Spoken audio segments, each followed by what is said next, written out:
एकीकडे आखाडाचा शेवटचा आठवडा सुरू झालेला आहे. या शेवटच्या आठवड्यात मांसाहार आणि मद्याचा मस्त आस्वाद घ्यायचे नियोजन केलेल्यांचा ऐनवेळी दारू महाग झाल्याने हिरमोड झालाय.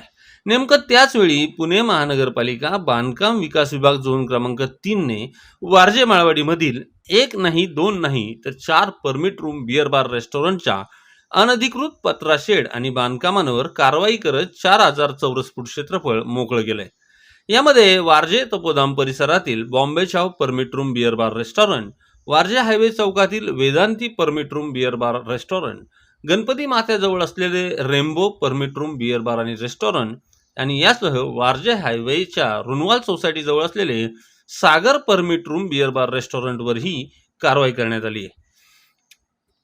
पुणे महानगरपालिका बांधकाम विकास विभागाचे अधीक्षक अभियंता राजेश बनकर, कार्यकारी अभियंता जयवंत पवार यांच्या मार्गदर्शनाखाली उपअभियंता माधव बोबडे, कनिष्ठ अभियंता प्रणव दळवी, विनय यलपले यांच्या पथकाने अतिक्रमण विभागाचे पोलीस बंदोबस्त, मनपाचे कमांडो पोलीस, अतिक्रमण विभाग आणि घरपाडी विभागाच्या कामगारांच्या माध्यमातून जेसीबी, गॅस कटरच्या साहाय्याने ही कारवाई केली आहे.